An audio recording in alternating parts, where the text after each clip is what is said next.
Hello, my name is Otter Burnell, and I'm here to talk to you about cooking methods and their impact on cardiovascular disease. So, we know what we eat matters, but does how we cook it actually make a difference? So, we are going to be taking a look at 4 different categories of cooking methods. The first actually isn't cooking at all. Raw is the simplest way to prepare food with no heat applied. This keeps the full spectrum of heat-sensitive vitamins, like vitamin C and folate, intact.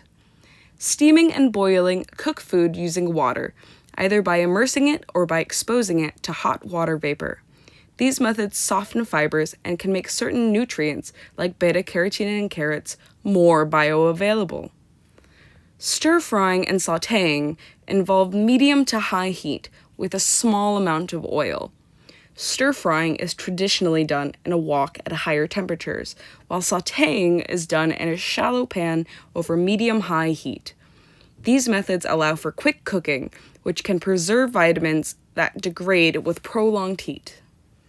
Now, deep-fried foods are fully submerged in hot oil at high temperatures, a method often associated with fair foods, like at the Big E. This creates a crispy texture, but also raises a question about fat absorption and oxidation. These findings are a compilation of the results of these 3 studies, which were posted in BMC Public Health and Nutrients, which are both peer-reviewed open access journals. So why don't we take a look at the results? Unsurprisingly, raw foods were generally found to be beneficial. Raw fruits and vegetables are rich in vitamins, minerals, antioxidants, and fiber, all of which are essential for cardiovascular health.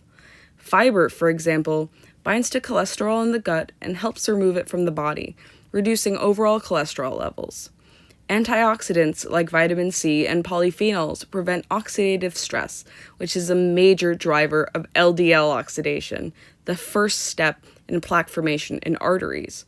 LDL is also known as bad cholesterol. By slowing digestion, fiber also moderates blood sugar spikes, which protects against insulin resistance, another key risk factor of heart disease. Boiling and steaming were also found to be beneficial, although for slightly different reasons. Water-based cooking doesn't introduce added fats, keeping calories low. Additionally, steaming in particular preserves polyphenols and carotenoids, which are anti-inflammatory. Resistant starch formation, enhanced during boiling, feeds beneficial gut bacteria, which in turn produce short-chain fatty acids. These fatty acids have been shown to lower inflammation, improve insulin sensitivity, and reduce blood lipid levels. Importantly, improved insulin sensitivity reduces the cascade of metabolic problems. It can prevent not only diabetes, but also high triglycerides and hypertension, both of which stress the cardiovascular system.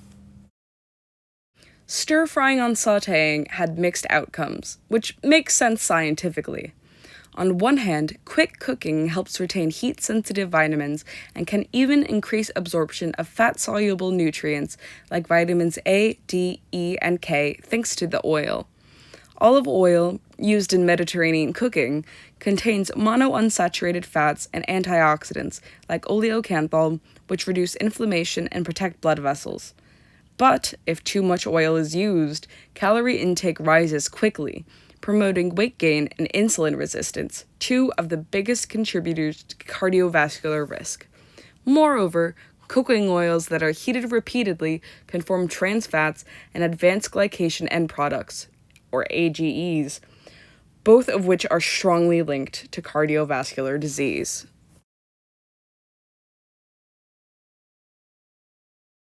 Deep frying, while tasty, poses challenges. High heat can degrade antioxidants and vitamins in the food itself, while the oil absorbs into the food, raising calorie density. The real concern, though, is oil oxidation.